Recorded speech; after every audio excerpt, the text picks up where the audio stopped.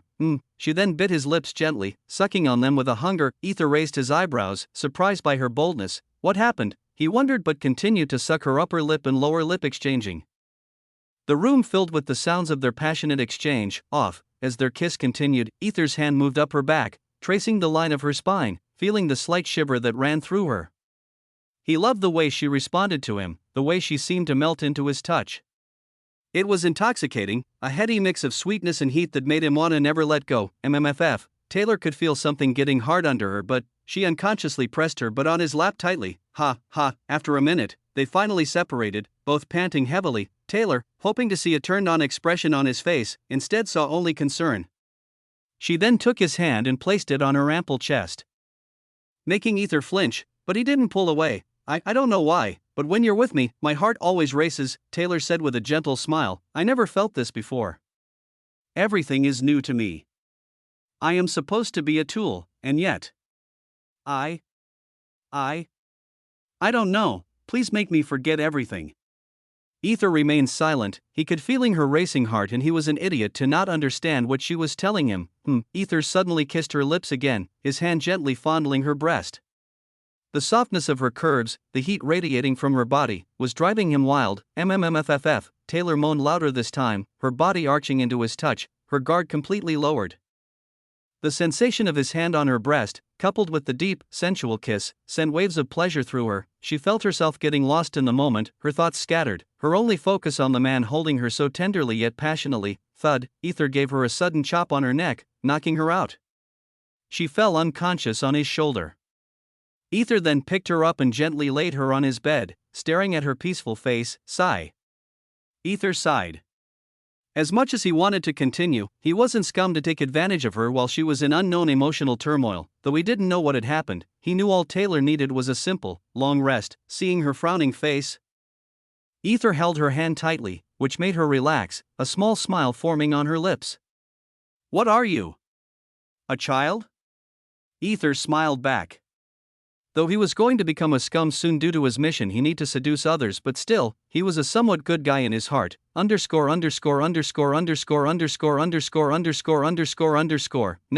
the day of the capture the flag contest, everyone's really hyped up. The principal mumbled as she observed the students, all brimming with competitive energy. They were gathered in the stadium. As the principal glanced at the chosen ones standing with their teams, she nodded at Alaric, who stepped forward and announced, as you already know the details of the contest, let me reiterate them for clarity. This contest is called Capture the Flag. Your objective is to capture the opponent's flag while protecting your own. The victors will be determined and ranked based on the number of flags they capture. The students accompanying the chosen ones shall receive a 1-rank boost by default, regardless of whether their team wins or loses. If their team wins, they will receive a 3-rank boost from their current rank. However, if their team loses, there are no direct penalties for you since the team leader will bear the consequences. Hearing this, the students were elated. Even a single rank boost could significantly enhance their chances of securing a prestigious position in a noble or even a royal household. Yeah, they were screaming inwardly. Suddenly, the professors handed each student a small red crystal embedded in a crystal golden badge, instructing them to attach it to the upper sleeve of their uniforms.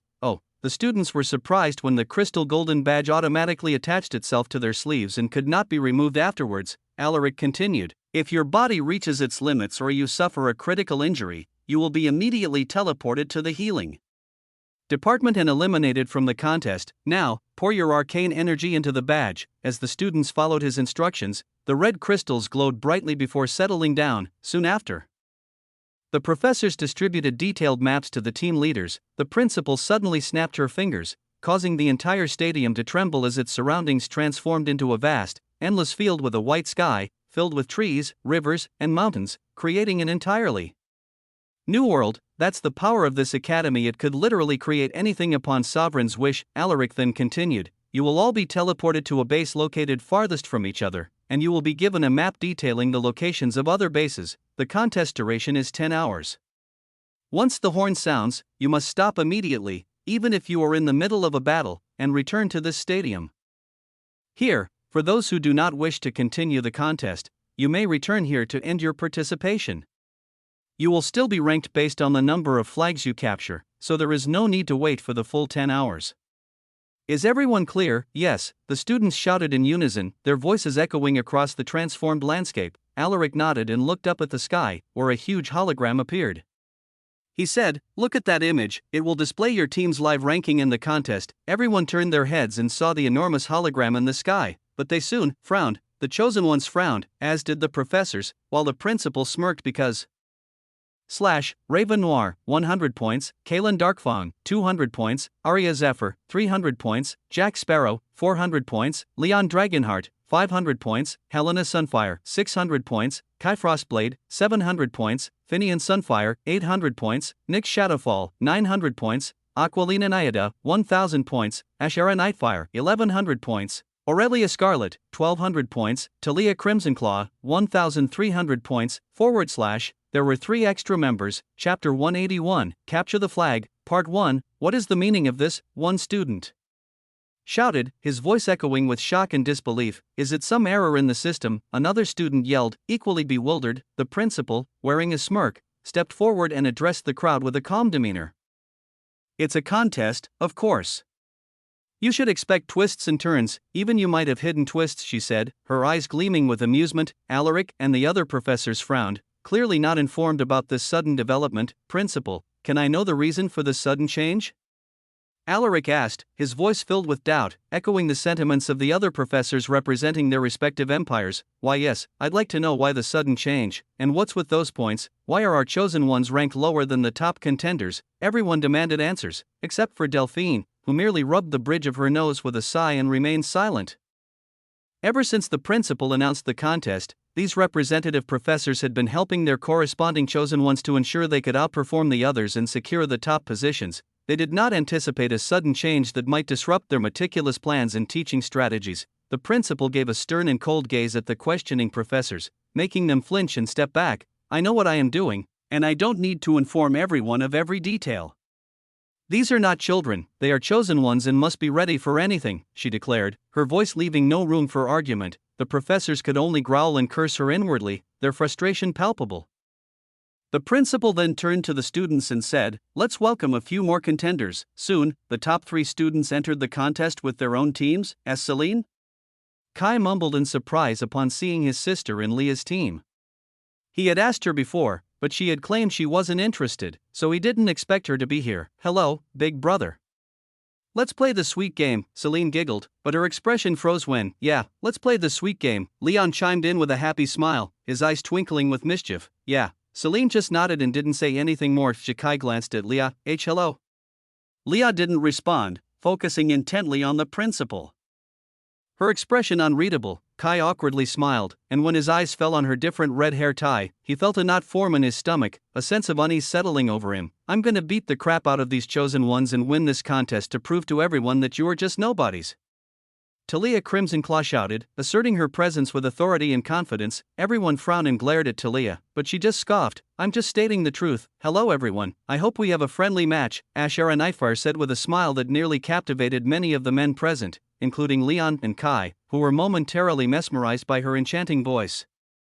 "That damn succubus," Helena muttered under her breath, frowning as she saw Ashera using her powers to enchant the men around her. Clap. A loud clap snapped everyone back to attention, and they turned to the principal, who said, "Now that everyone has arrived, I would like to announce a few changes to the match." Principal? Alaric stuttered, his surprise evident as he saw the principal altering everything without consulting anyone else. "Do you have a problem, Professor Alaric?" the principal asked sternly, her gaze sharp. "And no, Principal." Alaric stepped back, which was noticed by Arya, who clicked her tongue in disgust at his meekness. The principal continued, "The rules aren't drastically different. Except that it's not just about the number of flags you collect. It's also about the flags that have more points," she explained, snapping her fingers. A small flag appeared and hovered before each team, each flag's color matching the team leader's hair color. "I've allotted points based on your worth combined with your team members' entrance test ranks. For instance, Raven Noir, who didn't have any members, starts with 100 points, Talia Crimsonclaw, who scored the highest in the entrance test, and her team's worth is 1,300 points. Hearing this, the chosen ones' faces crumbled. Had they known the points were based on team members, they would have selected high rankers. The contest had suddenly become tougher.